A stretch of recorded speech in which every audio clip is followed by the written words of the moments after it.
bàbá kọ́kọ́ wọnú ilé kan ìyáálé lílà kọ́kọ́ kí ẹlẹ́gbẹ̀rin ìgbàkọ́ akandọ́ra okòǹkò lóko mi àjàó àrùnimi okòǹkò aṣọ lójú ọlọ́rọ̀ bọ́lọ́rọ̀ bá gbọ́ kí n bàbá ńlá bàbá ọlọ́run ṣe mú kí gbogbo yín nínú ilé yìí ẹ̀ní pàdánù ẹ̀ní pasán ẹ̀ní rí wàhálà ẹ̀ní rí dààmú lágbára ọlọ́run lórí ọkọ lórí aya lórí ọmọ yín ẹ̀ní sọkún láṣẹ Èdùmàrè ẹ jẹ́ kí gbogbo àwa abiyamọ káàtẹ́ ẹ jẹ́jẹ́ ẹ já ní sùúrù ẹ jẹ́ ká fi ẹ̀sọ̀ ṣe ẹ já mọ́ gbàdúrà lórí àwọn èwe tí ọlọ́run fún wa ọlọ́run ní já jẹ̀bi ọlọ́run ní jẹ́ ká rí ìdálẹ́bi lórí àwọn ọmọ wa yorùbá máa sọ̀rọ̀ kan wípé ẹ̀dá ò ní kọjá kádàrá ẹ̀dá ò ní ṣe kọjá àkúnlẹ̀yàn ṣùgbọ́n àwọn kankan ń bẹ tó jẹ́ pé sábàbí ni máa ń jẹ́ sábàbí pé sóríṣi ọ̀nà méjì sábàbí rẹ̀ ń bẹ sábàbí ibi ń bẹ àwọn èèyàn kan ìgbà tí wọ́n bá débì kan ni wọ́n máa ń ṣe kòńgẹ́ oríire ìgbà táwọn èèyàn kan bá débì kan náà máa ń ṣe kòńgẹ́ orí burúkú ìgbà táwọn èèyàn kan bá kú níbì kan ni rí máa ń ṣẹlẹ̀ ńbẹ̀ ìgbà táwọn èèyàn kan bá kú níbì kan ni bí máa ń ṣẹlẹ̀ ńbẹ̀ wọ́n á ní kò lè tó ìṣẹ́jú méjì tó kúrò tí kìíní yẹn ṣẹlẹ̀ lọ ìgbà tẹ́nìkan bá kú níbi nǹkan ni mọ́tò máa ń jáàmù ńbẹ̀ ó kù díẹ̀ kẹ́lòmíì ó wọlé sí mọ́tò tó máa jáàmù lójú ọ̀nà ni ò ní bá yóò sì mọ́ ká lára wípé tó júdẹ̀ nǹkan òun mọ́tò tó yẹ kó ń bá lọ ló ti yá kún yẹn ká lóun tètè yára débẹ̀ ni mọ́tò yẹn ó ti lọ tipẹ́ mọ́tò yẹn ó ti gbé òun ó ti wà ńbẹ̀ so gbogbo àwọn nǹkan wọ̀nyí ńlá sọ wípé ó wà lábẹ́ kádàrá ó wà lábẹ́ àkúnlẹ̀yàn ó wà lọ́wọ́ ọlọ́run elédùmarè ọba ìṣẹ̀lẹ̀ tí mo fẹ́ sọ̀rọ̀ rẹ̀ lénìí ìṣẹ̀lẹ̀ tó báyàn lọ́kàn jẹ́ gbáà ni ìṣẹ̀lẹ̀ aburú gbáà ni ìṣẹ̀lẹ̀ tí ò yẹ kó ṣẹlẹ̀ gbáà ni ṣùgbọ́n ká gbà wípé kádàrá ló kù nínú ilé tí ó mú ẹ̀mí arábìnrin kan lọ tẹ́lẹ̀tẹ́lẹ̀ irú ibi tí irú ẹ̀ ti máa ń ṣẹlẹ̀ ọmọ ń jẹ́ ọ̀rẹ́kùnrin sí ọ̀rẹ́bìnrin unfortunately ọmọ iléèwé jọ ni wọ́n ti jọ lọ síléèwé bóyá secondary àbí primary rí mo sọ̀rọ̀ nípa arábìnrin ọmọ ilé ẹ̀kọ́ gíga ti Federal University of Agriculture tó wà lábẹ́òkúta UNAB àti arákùnrin kan torúkọ rẹ̀ ń jẹ́ Ayọ̀mídé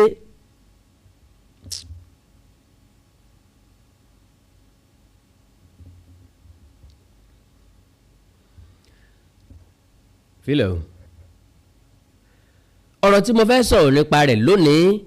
ó jẹ́ ìṣẹ̀lẹ̀ tó bani lọ́kàn jẹ́ ìṣẹ̀lẹ̀ tó gbomijé lójú ẹni ìṣẹ̀lẹ̀ tó dùnyàn yéye ṣùgbọ́n ibi tá a máa parí ẹ̀sìn náà ni wípé ẹ jẹ́ á gbà pé kádàrá ló kù ẹ jẹ́ á gbà wípé kò sẹ́ni tó kọjá àṣìṣe kò sẹ́ni tó kọjá kádàrá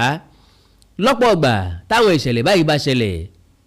lọ́wọ́ ọ̀rẹ́kùnrin sí ọ̀rẹ́bìnrin ọ̀rẹ́bìnrin sí ọ̀rẹ́kùnrin nírú ìṣẹ̀lẹ̀ bẹ́ẹ̀ ti máa ń wáyé but very very unfortunate wọn ò kì í ṣọ̀rẹ́kùnrin àti ọ̀rẹ́bìnrin wọ́n ti jọ lọ ilé ẹ̀kọ́ rí bóyá ilé ẹ̀kọ́ primary tàbí ti secondary arábìnrin tí mo sọ̀rọ̀ rẹ̀ mo sọ̀rọ̀ nípa Christiana Ìdòwú ọmọlé ẹ̀kọ́ gíga ti ẹ̀kọ́ṣẹ́ ọ̀gbìn ìyẹn Federal University of Agriculture tó wà ní Abẹ́òkúta FUNAB òun náà ni mo ń sọ̀rọ̀ nípa rẹ̀ yín Christiana Ìdòwú níbi tí arákùnrin kan Ayọ̀mídé Adélẹ́yẹ tó ń jẹ́ ọmọ Ọlábísí Ọ̀nàbànjọ University tí ó dá ẹ̀mí ẹ̀ légbodò ń bò ní ìṣẹ̀lẹ̀ yìí ṣe ṣẹlẹ̀ ẹ máa rí gẹ́gẹ́ bí ẹ máa gbà pẹ̀lú mi pé ìṣẹ̀lẹ̀ yìí kádàrá ni ká sọ nípa ẹ̀ láwọn ìgbà kan ẹ kọ́kọ́ béèrè pé ṣé lóòótọ́ ni kádàrá wà ṣé lóòótọ́ ni tí wọ́n ń jẹ́ àkúnlẹ̀yàn wà oríṣiríṣi ọ̀nà la lè tú sí ṣùgbọ́n bí tá a fẹ́ tú sí kọ́ la fẹ́ lọ lónìí ń tó fa sábàbí bírin àjò arábìnrin yẹn ṣe rìn òun náà la fẹ́ sọ̀rọ̀ nípa rẹ̀ according to ọmọbìnrin yìí ilé ẹ̀kọ́ UNILAG ló ti ń ṣe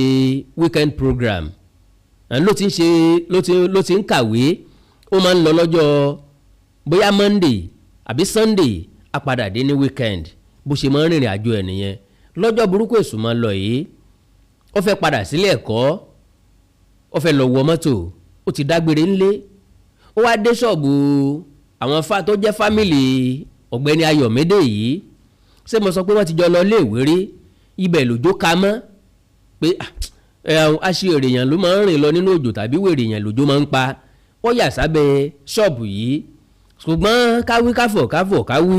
òjò yẹn kọjá ní téèyàn lè torí bọ̀ pé òun fẹ́ mọ wá mọ́tò Èkó láti Abẹ́òkúta ní táìmù yẹn ilẹ̀ dẹ̀ ti ń ṣú lọ so ibẹ̀ lọ́wà títí tílẹ̀ fi ṣú kò lè kúrò níbẹ̀ kò dẹ̀ lè níbi tó ti wà yẹn náà ni Ayọ̀mídé ti sọ fún pé kó kú jẹ́ káwọn máa lọ sílé àwọn well téèyàn bá fẹ́ rò dáadáa ẹ̀kọ́ náà ni o àbámọ̀ kì í síwájú ọ̀rọ̀ ẹ̀yìn lẹ́yìn ni máa ń gbé naturally nítorí ẹ̀kọ́ ọmọbìnrin yóò ṣe ni pé kó padà sílé káwọn òbí ẹ̀ rí wípé kò lọ mọ́ kò lè lọ mọ́ yọ́dẹ̀ ṣàlàyé òjò ní ọ̀jẹ́ kí n lọ níbi tó ti dúró náà ni bọ̀bọ́ yẹn ti ọ̀fà ẹ̀ wípé kó kúkú wá lọ sùn lọ́dọ̀ òun ó dẹ̀ gbà bẹ́ẹ̀ ó dẹ̀ tẹ̀lé lọ sílé wọ́n délé láì sí pé wọ́n fẹ́ra wọn rí ìyẹn ní òun fẹ́ bá alájọṣepọ̀ ọwá lòun ò lè gbà níbi tán ti bẹ̀rẹ̀ sí dìmú nìyẹn kìràkìtà bí arákùnrin ṣe pa ọmọdébìnrin nìyí ńgbà tó kú mọ́ lọ́wọ́ ṣe bọ́ yẹ kó sóbà ṣe bọ́ yẹ kó kalára ṣe bọ́ yẹ kó mọ sáré káàkiri pé bó lóhùn ṣe ṣe kàkà bẹ́ẹ̀ ṣe ló mú fóònù Christiana tó fi pe màmá Christiana ó wá snap picture ojú ọmọbìnrin yìí ó fi nǹkan kan dí gàgá ojú ẹ̀ ó káwọ́ ẹ̀ méjèèjì sí nìtàn báyìí bí ẹni pé ṣe ló sùn lẹ̀ so ó snap picture yẹn ó sẹ̀ndì ẹ̀ sí màmá Christiana lórí WhatsApp wípé àwọn ti mú ọmọ ẹ o àwọn ti kidnap ọmọ ẹ o so àwọn ò dẹ̀ ní filẹ̀ tí ìbá ṣe pé àwọn rí 3.5 million naira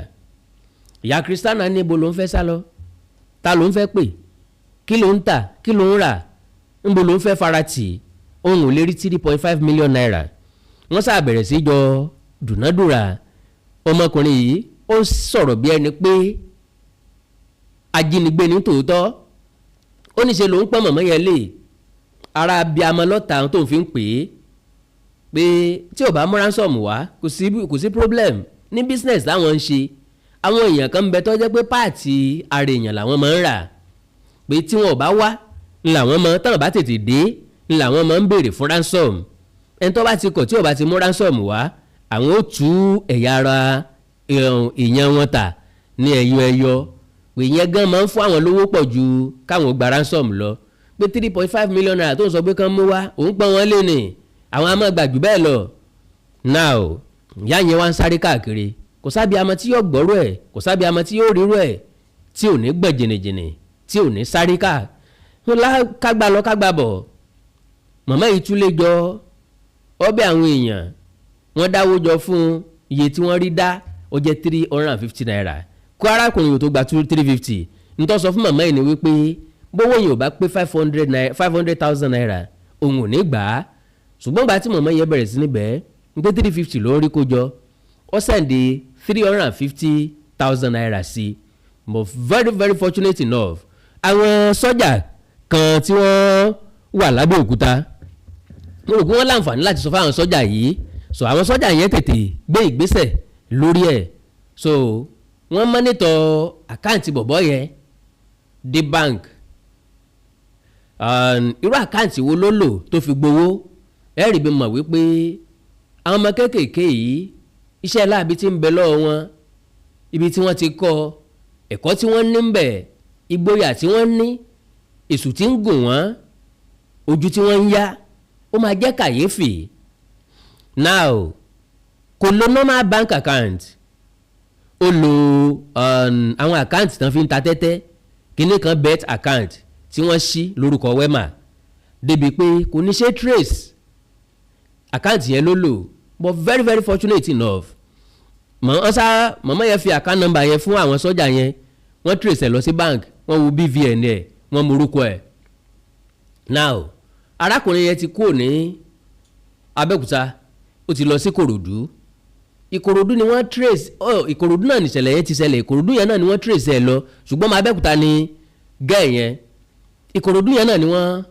trace ẹ̀ lọ tí wọ́n fi bá fóònù Christiana níbẹ̀ wọ́n bẹ̀rẹ̀ sí ní fọ̀rọ̀wálẹ́nuwò láti ibẹ̀ náà ni wọ́n ti gbé lé àwọn ọlọ́pàá lọ́wọ́ now kí ni tí mo fẹ́ mú jáde ńbẹ̀ òní wípé ìgbà tí wọ́n bẹ̀rẹ̀ sí ní fọ̀rọ̀wálẹ́nuwò ó kúkú jẹ́wọ́ kọ́dẹ̀ fi ọ̀rọ̀ kankan sábẹ́ àwọn sọ wípé lóòótọ́ òun ló ń pa arábìnrin yẹn ó dẹ̀ ti sin òkú ẹ̀ kó tó máa béèrè ransom ó ti sin òkú ẹ̀ sí shallow grave nínú compound ilé wọn. Now wọ́n wá béèrè lọ́wọ́ ẹ̀ kí ni ntọ́fẹ́ fi ṣe tẹ̀bá rí bọ̀bọ̀ yẹn ọmọ kékeré ni ó rà ń gbé 22 or 23 years ni ẹ wá béèrè wípé kí lọ́mọ 20 21 22 23 years tí wọ́n fowó ṣe dàbí alára wẹ́ẹ́ nínú picture ẹ̀kan tí mo rí ibi tó ti dúró ti mọ́tò fẹ́ǹsà kan bóyá òun ló ní bóyá ó kàn fi ya fọ́tò ni because eré ikú tí gbogbo ń sá òun náà ní láti gun mọ́tò n ò nígbàgbọ́ wípé béèyàn bá padà iṣẹ́ tó wà lẹ́gà ìyẹn lè padà gun mọ́tò náà so kí n má fọ̀rọ̀ yìí gùn lọ títí lẹ́yìn tó gba 350 lọ́wọ́ woman yẹn ṣe mọ̀ wípé kò sọ́mọ tó fẹ́ fà kalẹ̀ ká sọ pé wọ́n san 500 pé ká sọ pé wọ́n fún ní 3.5 million naira gan kò sọ́mọ tó fẹ́ fẹ́ ni ẹlẹ́ni so n ló sọ fún ọ pé òun ò dé gba owó yẹn nìkan o pé kán lọ wá sí i but ibi tọ́lọ̀ ti wá máa mú ni pé wọ́n ti blọ́ọ̀kù àkáǹtì yẹn ó fẹ́ transfer owó kò níbẹ̀ kò rí transfer so ó láti wá send àkáǹtì nọ́mbà ó lọ wọrí fóònù Christiana orí àkáǹtì nọ́mbà tiẹ̀ ń bẹ̀ ó wá ní kí màmá yẹn send owó yẹn sínú àkáǹtì nọ́mbà ti Christiana owó tán bá rí kán send ẹ̀ sí àkáǹtì nọ́mbà ti Christiana gbà ó jẹ́ pé Christiana ó sá máa lọ sí school pẹ̀lú ATM card yẹ àti wọnú báàgì àti rí ATM card yẹ ń bẹ̀ ó ti rí gbogbo information ń bẹ̀ láti withdraw owó at any fucking moment. Now màmá yẹn sáà ń sáré káàkiri kó tó di pé àwọn sọ́jà ń mú níbi tí mò ń lọ lélẹ̀ yìí ó ní wípé àwọn ọmọ tí ń bẹ láyé nìsín àwọn ọmọ tẹ́ ẹ pè ní leaders of tomorrow ọkàn wọn mà ga púpọ̀ o ọkàn wọn mà le púpọ̀ o ojú wọn mà dá o ẹ̀mí èèyàn mà jọ wọ́n lójú o because mo rántí dáadáa wípé kọ̀ọ̀kan nínú wa ò lè dá díẹ̀ pa mo ń sọ̀rọ̀ nípa èmi gangan fúnra lára mi ò lè dá díẹ̀ pa kì í jẹ́ kí n máa já díẹ̀ mo ládìẹ tí mo ń sìn rẹpẹtẹ ńgbà kan mo padà fi tọrẹ náà ni wọn ni àyílẹ̀ ti dàgbà pàjẹ́ láti dọ̀bẹ́dẹ lọ́rùn ó nira mo wá ń feel pé báwo làwọn èèyàn ṣe wá ní mind ìyẹn gbẹ́ wọ́n dẹ̀ pa mo rí picture lady mo rí fídíò lady kan láàárọ̀ yìí wọ́n dẹ̀ pa wọ́n bu ẹran díẹ̀ wọ́n bu gbogbo ibi tán fẹ́ lò wọ́n kàn kún wọ́n kàn là nílàkulà àwọn èèyàn tán fẹ́ yọ nínú ààrẹ slay queen very beautiful girl. Now ti Christiana ọwọ́ kádàrá lèmi gbé sí ká ní boyfriend ẹ̀ ni ìbá ní bá a ṣe máa sọ ká ní owó lọ́ba débẹ̀ ká ní slay queen ni ká ní onírìnkùnrin ni ìbá ní bá a ṣe máa sọ ṣùgbọ́n torí pé ọlọ́run fẹ́ ká fi kọ́ ẹ̀kọ́ ọlọ́run fẹ́ ká mú ẹ̀kọ́ jáde ńbẹ̀ ọlọ́run fẹ́ káwa kọ́ gan kẹ́kọ̀ọ́ ńbẹ̀ ntí mo lè rí tó fa ntí ṣẹlẹ̀ yìí fi ṣẹlẹ̀ nìyẹn because bíbi tó ń lọ ò bá ṣe lọ ó rọrùn fún ọ láti padà sílé ntí yóò dẹ̀ ṣẹlẹ̀ ni pé ilé wọn máa jìnnà because gbogbo nǹkan kọ́ lè yẹn fi lè di ẹ̀bí ru yàn ni mo fi sọ pé àbámọ̀ kì í síwájú ọ̀rọ̀ máa ń kẹ̀yìn ẹ̀yìn ni máa ń wà ṣùgbọ́n tíṣẹ̀lẹ̀ bá ti ṣẹlẹ̀ a máa gbé sọ́tún gbé sósì a máa rò ó sí wá rò ó sẹ́yìn láàmọ́ pé ìbádẹ̀ ṣe báyìí ó dẹ̀ yẹ kó ṣe báyìí ṣùgbọ́n ọjọ́ wo ni ilé ayé di nǹkan tá a lè trust ara wa mọ́ because tó bá jẹ́ majority inú wa náà àwa náà lè ṣe bẹ́ẹ̀ pé after all àṣàṣìṣẹ́ mọ́ra after all kí ló burú nu kásùn kí lè ọmọ kéèyàn ó dẹ̀ mọ́ bá rìn àjò ẹ̀ lọ kì í ṣe nǹkan tó wù ú kì í ṣe nǹkan tó rò láti lé pé tóun bá dẹ̀ ti débẹ̀ yẹn o ọ̀dọ̀ ẹ̀ ló máa sun o ṣùgbọ́n òjò iṣẹ́ ọwọ́ Ọlọ́run ní iṣẹ́ ọwọ́ Elédùmarè ni tẹ́nìkan kan ò lè dá dúró òjò ò ní sọ fún ọ pé bàbá ẹ̀ ni mò ń bọ̀ òjò ò ní sọ fún ọ pé bàbá ẹ̀ ni mo máa dúró ìgbà tó bá bẹ̀rẹ̀ lọ bẹ̀rẹ̀ ìgbà tó bá dákẹ́ lọ dákẹ́ ẹni tí ò bá lè mú mọ́ra kó ní sùúrù k'Ọlọ́run bá mi ó fi dára tiẹ̀ tán ó ń tọ́ ó yà torí bọ́ ni bọ́ bá lè torí bọ́ ẹni tó bá pẹ́ jù fún yóò torí bọ́ ni but ẹni tó lè torí bòjò lọ́pọ̀ ọgbà á jẹ́ ẹni tí ń lọ ilé. òye yé mi pé ọmọ tí ń lọ sílé ìwé nínú ẹrù rẹ̀ ìwé gbọ́dọ̀ wà ń bẹ̀, torí pé béèyàn máa ń lọ sílé ìwé tí ò múwé dání bí ìgbà tágbẹ̀ ń roko tí ò mọ́kọ́ àtàdá dání ni o. so ní n tí mo fẹ́ mú jáde ń bẹ̀ ni wípé báwo ni yóò ṣe fìdùnnú náwó tó fẹ́ gbà lọ́wọ́ àwọn parents ọmọ yìí. again kí ni yóò sọ fún wọn pé ó ṣẹlẹ̀ sọ́mọ wọn at the end of the day. now ǹjẹ́ ẹ jẹ́ mọ̀ pé nǹkan kan náà tún ṣẹlẹ̀. arákùnrin tún ti ń pe àwọn ọ̀rẹ́ ọmọ yìí, kí ni tó bá wọn sọ. ẹ fún mi ìṣẹ́jú ẹyọ kan, mò ń bọ̀, ìṣẹ́jú kan péré, just 1 minute. God bless you. NDT Clearing Freight and Logistics, iṣẹ́ wọn dára, wọ́n ta sọ́sọ́ wọn kárí ayé. NDT Clearing Freight and Logistics, bá a ṣe kárí ayé bẹ́ẹ̀ ni òye iṣẹ́ yé wa. cargo services wá dúró tán láti Nàìjíríà. a ó bá yín gbé nǹkan ránṣẹ́ sí àwọn èèyàn yín ní Europe, UK, US, Canada, Asia lọ bẹ́ẹ̀. gàárì, epo pupa, ẹ̀gúsí, ẹja gbígbẹ, ìgbín, irú, àpọ̀n, aṣọ, ìlẹ̀kẹ̀, àwọn ìwé tó ṣe pàtàkì àti bẹ́ẹ̀ bẹ́ẹ̀ lọ. kò tán síbẹ̀, MDT Clearing Services lékètéńté àṣẹ tó ń tẹ̀jọba tá a gbà ó ń mú àwọn èèyàn yàn wá láàyò láti port. ọwọ́ kan ni MDT á clear kọ̀ńténà yín jáde fún yín. bó ṣe kọ̀ńténà tó kún fún káà lóríṣiríṣi tàbí ohun mìíràn. àwọn òṣìṣẹ́ wa kọ̀ lálá, professionalism wa kò lẹ́gbẹ́. MDT doorstep delivery service náà ò gbẹ́yìn níbikíbi lágbàáyé. àwa gbé ọjà yín fún yín lẹ́nu ọ̀nà yín. MDT tún bá ní ìrajà product sourcing, ìyẹn ni pé à á ràn yín lọ́wọ́ láti ra ohun tí ẹ fẹ́, à á sì fi ránṣẹ́ sí yín ní kánmọ́ kóbó. ní MDT Clearing Freight and Logistics, akájú ẹ̀ àtò àlétò iṣẹ́ wa yàn ó yanjú lówó péréte. ẹ máa bọ̀ lólulẹ̀ iṣẹ́ MDT ní nọ́mbà 22 Latif Salami Street, Ajao Estate, Ikeja, Lagos. a sì tún ní ẹ̀ka káàkiri orílẹ̀-èdè Nàìjíríà. ẹ bá wa sọ̀rọ̀ 0818-231-1480 àti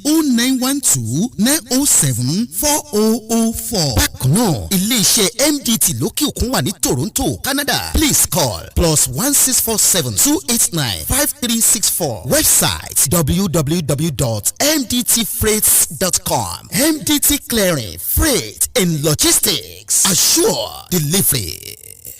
mo kí gbogbo etí tó ń gbọ́ wa nílé, mo sì kí gbogbo ojú tó ń wò wá nílé pé ojú tẹ fi ń wò wá ò ní fọ́, etí tẹ sì fi ń gbọ́ wa ò ní di. orúkọ tèmi ni Godwin tí gbogbo ẹ̀yin èèyàn mọ̀ sí ìyá Ìjẹ̀bú. gẹ́gẹ́ bí ẹ ṣe mọ̀ ní ìṣe wa wípé ìlera yín òun ló jẹ wá lógún. a tún ti dé bí a ṣe ń dé o. gbogbo ẹ̀yin tí ẹ ní ìṣòro tó jẹ́ pé ọkùnrin tó dàbí obìnrin nínú ilé, ọkùnrin tí ò lè ṣojúṣe ẹ̀ pẹ̀lú ìyàwó ẹ̀, ẹ kàn sí iléeṣẹ́ Godwin. ẹ̀yin tó jẹ́ pé pépà lẹ máa ń kà lálálẹ́, ẹ má ka pépà mọ́, ẹ kàn sí wa. a ní pákéjì oríṣiríṣi fún yín, a ní 3-in-1, a ní 2-in-1 fẹ́yìn ọkùnrin tó lè jẹ́ kẹ́ tó máa jẹ́ kẹ́ ṣe bó ṣe yẹ kẹ́ ṣe. bákan náà ni ìṣòro tí a ń pè ní arthritis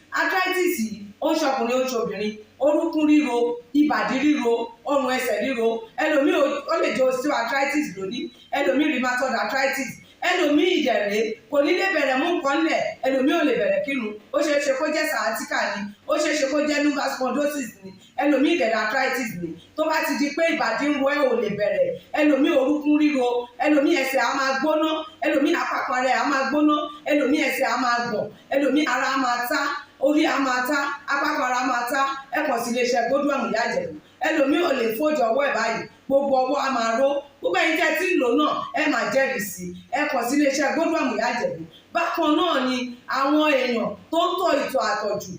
àtọ̀jù yìí ó ṣeé ṣe kó jẹ́ pé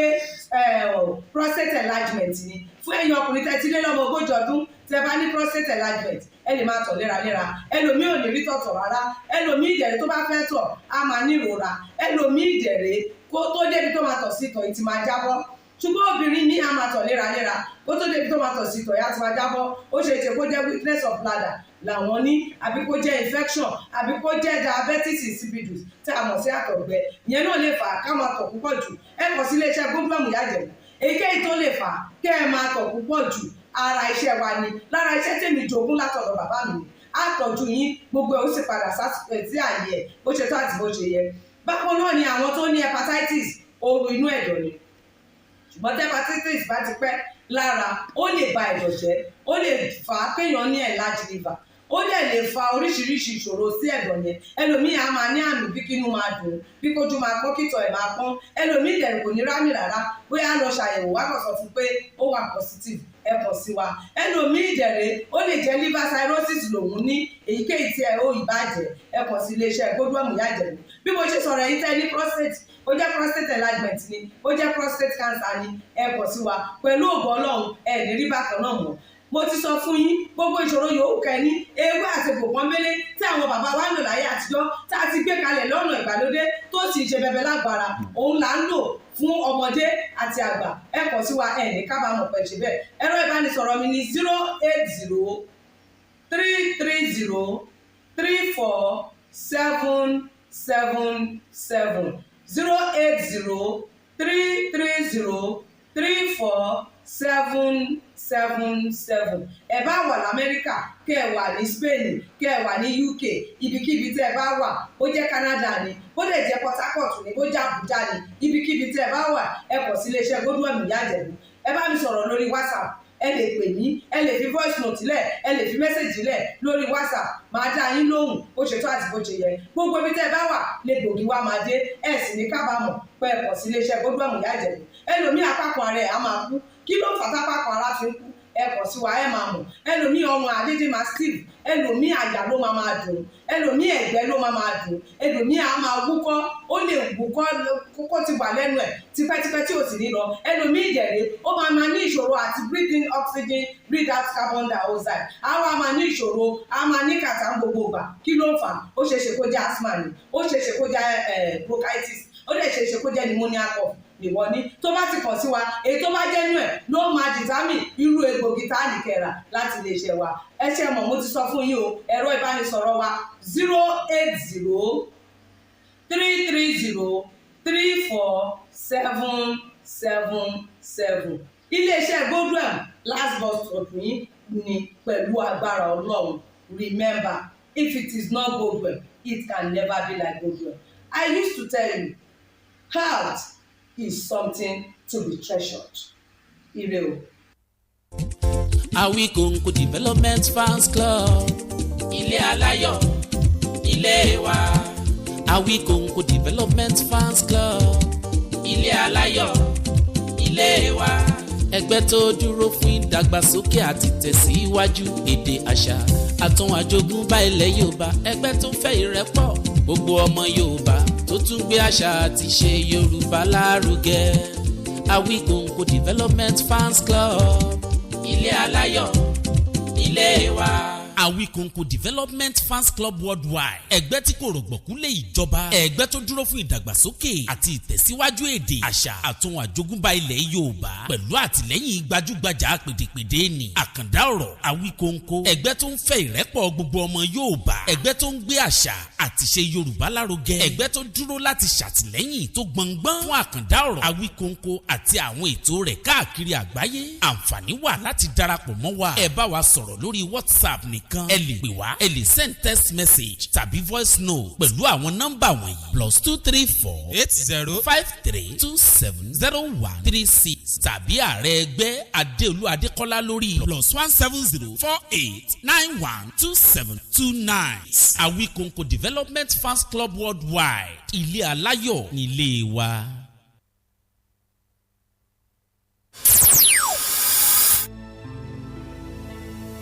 Eri ló kú tàdátàdé, ẹ̀fọ́ ló kú tìwọ́tì, ògbólógbòó àgbà ló kú tòun tèwúrà gbà lọ́rùn. Lọ́tí máa fọ́ mi là, lọ́tọ́ tí wọ́n fi àtàkùn rẹ̀ láyé, tí wọ́n fi ògèdè gbó rẹ̀ lọ́rùn.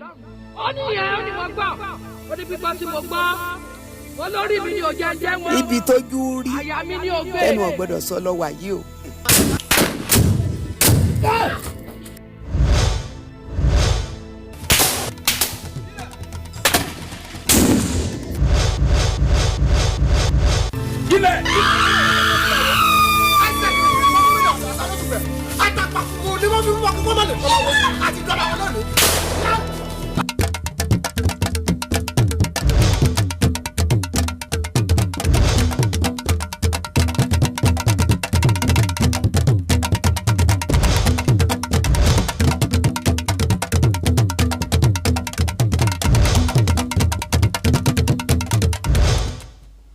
wọ́n lè káàbọ̀ padà like I said mo ní arákùnrin yìí ó tún gbégbèsè kan ìgbà tí ìyá ọmọ yẹn sọ wípé kò síbi tóun ti fẹ́ rówó ó wá ní pé wáì tí wọ́n sọ fáwọn ọ̀rẹ́ Christiana ní school pé àwọn schoolmate ẹ̀ tán bá gbọ́ wípé wọ́n kidnap ẹ̀ pé wọ́n máa like ẹ̀ wọ́n ní fẹ́ kí nǹkan kó ṣe wọ́n á contribute owó yẹn mọ̀mọ́ yẹn ni láì mọ̀ wípé òun gangan tí ń dọ́gbọ́n ṣáàtì pẹ̀lú àwọn ọ̀rẹ́ ọmọ yẹn with another number guy yẹn ti perfect nínú iṣẹ́ tó ń ṣe at that age ó create email address lórúkọ haúsá bí ẹni pé haúsá ni orúkọ tó fi create email address musaahmed0288@gmail.com ń lo create now account number tó fi gbowó Wema Bank 9336380839 ìyẹn Sportybet account and account tó fi gbowó lọ́wọ́ woman yẹn nìyẹn now ó ń bá màmá yìí sọ̀rọ̀ bíi haúsá èdè haúsá ló ń lò láti bá wọn sọ̀rọ̀ bíi haúsá tó ẹ̀sẹ̀ ń gbọ́ yorùbá díẹ̀díẹ̀ and sort of things débi pé wọ́n fura pẹ̀lú ẹ̀ now ìgbà táwọn sọ́jà kọ́kọ́ délé ẹ̀ ó deny wípé òun ọmọ Christiana rí òun ò dẹ̀ rírí ó dáa bó ní fóònù ẹ̀ ṣe wá dé ọ̀dọ̀ ẹ̀ torí pé bíbá ìlà trace fóònù ẹ̀ dé ó ní fóònù rìpíàrà lòun pé ẹnìkan ló mú fóònù wá sọ́dọ̀ òun láti wá ṣe so bí fóònù ṣe dọ́wọ́ nìyẹn òun ò dẹ̀ lè sábà identify ẹni tó mú fóònù wá gan ṣùgbọ́n òun ṣàmọ̀ pé kan náà customer ló mú fóònù wá òun ò mọ lémọ̀ nẹ̀ so later ìgbà tí gbé dùn tọwọ́ dùn dáadáa náà lọ jẹ́wọ́ ló dẹ̀ sọ bí tí wọ́n sin arábìnrin ọ̀hún sí ó wà very very unfortunate ó jẹ́ nǹkan tó dùn yàn because gbogbo alamọ bí iṣẹ́ ọmọ ṣe bó ṣe nira tó ká má sọ pé ó dùn ṣe because á sọ pé ó dùn ṣe ká má sọ míì iṣẹ́ ọmọ nira láti ṣe ká tó lóyún ká tó bímọ ni ṣé ká tó rí ọmọ kó tó rákòrò kó tó rìn ni sásọtọ́ ọmọ ń wọ̀ láti kékeré la fẹ́ kà kó tó di pé ó dé yunifásitì sówó iléèwé lákà ni àbí owó òwe àbówó aṣọ iléèwé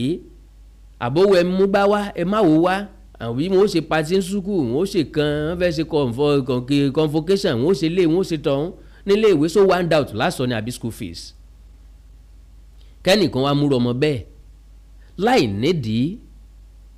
láì ṣe pé wọ́n jọ ń du nǹkan kan hàn jọ ṣe business papọ̀ kọ́dẹ̀ dá ẹ̀mí ẹ̀ légbodò just like that ajá wípé kì í ṣe pé ó fẹ́ fi pá balò lásán ó máa ó dìídì fẹ́ gbẹ̀mí ẹ̀ ni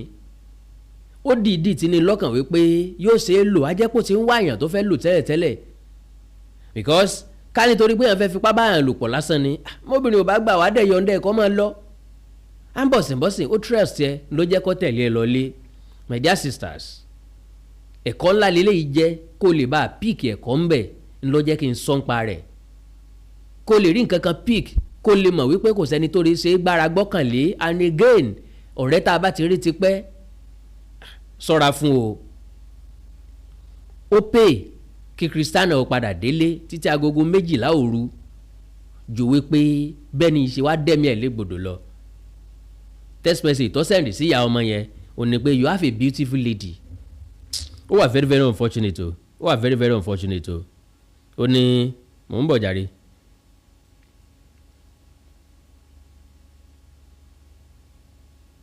ń bọ̀ o ó wà very very unfortunate o ok wọ́n jọ lọ sí the same church náà ni ní ibi tí wọ́n ń pè ní ìta olúwo wọ́n jọ lọ sí the same church ni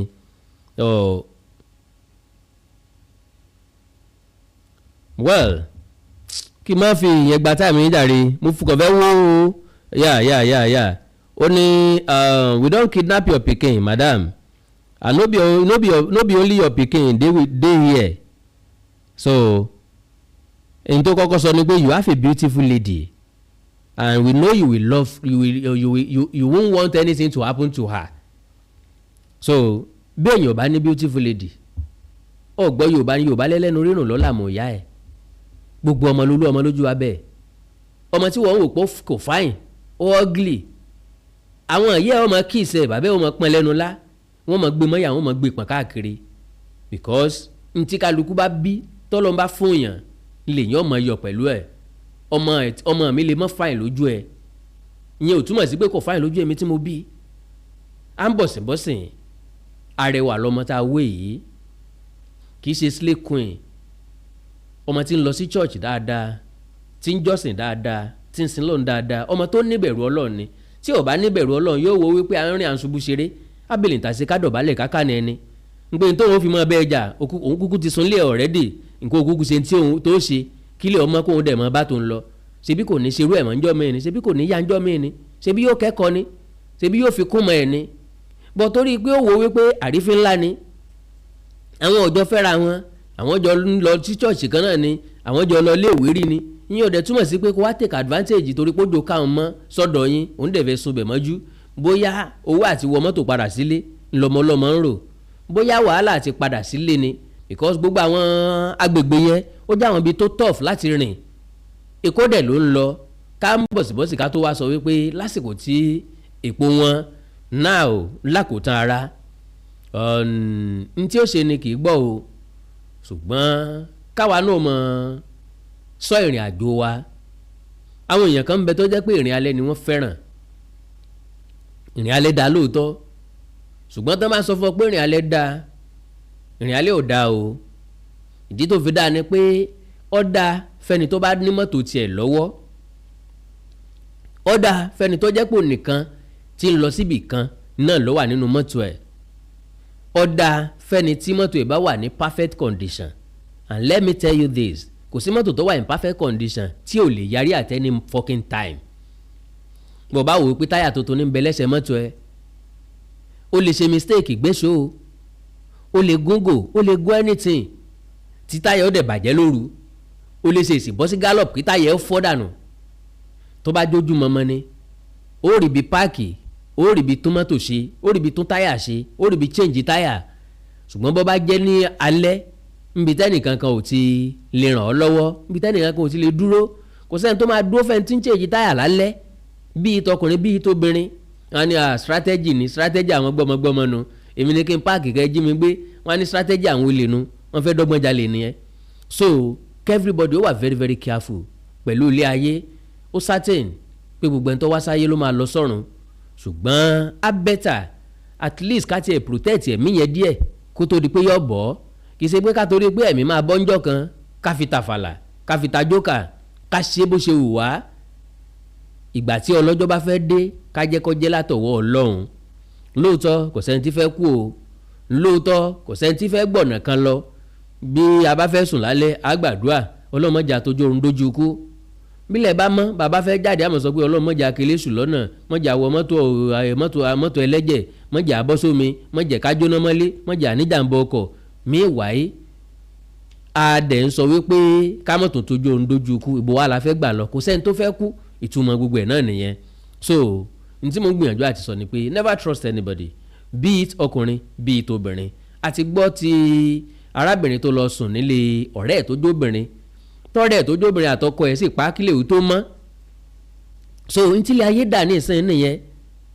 kí ló fẹ́ sọ ń pa yẹn abilékọ ni ọ̀rẹ́ àwa àmọ̀ wá ṣènáwó lábẹ́òkúta ni mi ò dẹ̀ lè lọ lé mọ́ ni àbí mo wá rajà lábẹ́òkúta ni ilẹ̀ dẹ̀ ti sú mi ò rí mọ́tò mọ́ bó o ní ṣe wá sùn lọ́dọ̀ yín ó dẹ̀ sùn lọ́dọ̀ wọ́n dẹ̀ fún yàrá àlejò kílẹ̀ ọdẹ̀ tó mọ́ ọdẹ̀ ti pa tọkọ-tìyàwó so kò sí nǹkan tí ó ṣẹlẹ̀ rí láyé bàbá ti ń pọmọ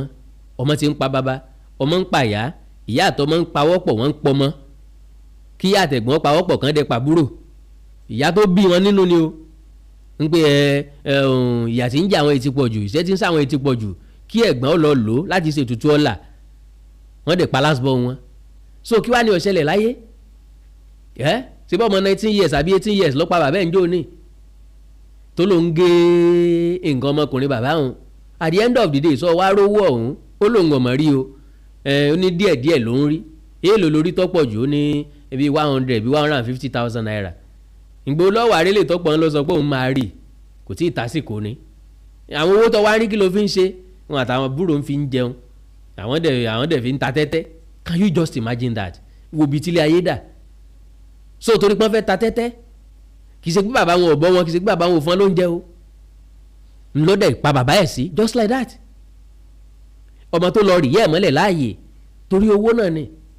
ìwòkuwò, ìṣekúṣe, ìríkúrí, bí wọ́n ṣe ń rí káàkiri lásìkò táwa ẹ̀ nìyẹn. So never trust anybody. Ọ̀rẹ́ dádì mi ni, ọ̀rẹ́ mọ́mì mi ni, don't trust anybody.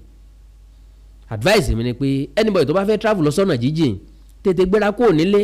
Yorùbá látòrè kèrè lọ lójú jíjìn tí mẹ́kún ẹ̀sùn, tètè gbéra kúrò nílé lọ síbi tó bá fẹ́ lọ. So Ọlọ́run ní fi ikú èsì pa wá o, ànírìn lọ́jọ́ tí ibi ń pọ̀ náà o. So mo gbàdúrà fún àwọn òbí Christiana Ìdòwú lágbára Ọlọ́run ó tù yín nínú. Ẹni tó ṣiṣẹ́ bí ọ̀hún ọwọ́ ti bà á, ńgbà tó wá bà á, ẹni tó bá pààyàn ó ti bí idà pa ni, yóò ti bí idà kú lágbára Ọlọ́run. Mo mọ̀ wípé ẹjọ́ tí òṣòro rò mọ́ ni, ìgbà tó ti confess bóun ló ń pa tó dẹ̀ ti ṣàlàyé bóun ṣe pa àwọn bóun ṣe rìn igbádogóje èrò wájà. Mo mọ̀ pé àwa kọ́ ládájọ́ ọ̀rọ̀ ẹ̀ ó délé ẹjọ́ tó bá dẹ̀ tọ́ àwọn adájọ́ fún. Mo wá mọ̀ pé kò sádájọ́ tí máa ń dárò èèyàn bẹ́ẹ̀ sílẹ̀. Mọ̀ pé kò sádájọ́ tí dáyàn sílẹ̀ tó sọ pé òun ló ń pa o, báyìí lòun ṣe rìn o, báyìí lòun ṣe rìn o. So mo mọ̀ pé òfin máa tèkì kọ̀ọ̀sẹ̀. So àánú Olódùmarè ò ní fi gbogbo wa lẹ̀ o lágbára Ọlọ́run máa tọ́ ìṣiṣẹ́ wa, Ọlọ́run máa darí wa, kò ní darí ẹsẹ̀ wa síbi tí a ti kó ìbànújẹ́ àti ọ̀fọ̀ àti ìdààmú wàhálà tá a mọ̀ ó mẹsẹ̀ kò mọ̀ ní dé sàkání ọ̀dọ̀ wa nígbà kọ̀ọ̀kan. Wọ́n dàgbére ti kú kọ́tàrùn gọ́. Ẹ má gbàgbé láti like follow page mi lórí Facebook Awikonko live Àkàndá Ọ̀rọ̀ Awikonko TV. Ẹ subscribe sí YouTube channel yìí Àkàndá Ọ̀rọ̀ Awikonko TV àti Awikonko TV. Tẹ́ bá fẹ́ràn àwọn ìwé aládùn ní kíkà lọ́lọ́kan ọ̀jọ̀kan, àwọn àyọkà àwọn ìwé aládùn ẹ yẹ̀ wò ní Ẹwà Èdè Yorùbá TV pẹ̀lú Àkàndá Ọ̀rọ̀ Awikonko. Bẹ́ẹ̀ bá wá fẹ́ràn Bíbélì ní èdè Yorùbá tó yanrantí, ẹ lọ wo Yorùbá Audio Bible pẹ̀lú Àkàndá Ọ̀rọ̀ Awikonko. Bákan náà ẹ má gbàgbé láti yẹ barista ìdánwò fún Counselor Arena láwọn ibi tá a ti ń gbára wa níyànjú, fúnra wa nímọ̀ràn gbogbo ẹ̀ kí a lè lo oríṣiríṣi ọ̀nà láti communicate pẹ̀lú àwọn èèyàn wa nílé tí mo nígbàgbọ́ wípé kò sílé tí ò ní impact ní life wa. Counselor Arena, gbọ̀ngàn kan láti tún rí ìrírí ayé, gbọ̀ngàn kan láti kọ́ ẹ̀kọ́ síwájú sí, gbọ̀ngàn kan láti gbọ́ oríṣiríṣi ìṣẹ̀lẹ̀ tó ṣẹlẹ̀ sáwọn èèyàn, ọ̀nà láti fún wọn nímọ̀ràn, ẹ̀kọ́ ńbẹ́ńbẹ́ lọ́pọ̀lọpọ̀. Àánú Olódùmarè ò ní fi wá sílẹ̀. Ẹ má gbàgbé láti subscribe sí channel yìí Àkàndá Ọ̀rọ̀ Awikonko TV àti Awikonko TV. Ẹ má gbàgbé láti lọ wo sinimá wa tí ńbẹ́ńbẹ́ Òrìṣà Láàfin. Mo ti sọ tẹ́lẹ̀ wípé nìkan ni Awikonko TV a máa gbé sinimá jáde ńbẹ̀ náà ni a ti fi kàn bẹ̀rùn ẹ lọ bá wa wò. Àánú Olódùmarè ò ní fẹ́ nìkan kan wá sílẹ̀ o, iṣẹ́ ìṣe wa ò ní bàjẹ́, wàhálà ti dààmú ní mọ̀nà lé wa. Tẹ́ bá ní nǹkan pàtàkì tẹ́ fẹ́ kájọ sọ, ẹjá sọ̀rọ̀ lórí WhatsApp +234 904 851 9362 +234 904 851 9362. Èdè àti àṣà Yorùbá ò ní wọmi, orílẹ̀-èdè Yorùbá ò ní dàrú o, ìlú ẹnìkọ̀ọ̀kan wa yóò tòrò mìnìmìnì àjùwàṣe o.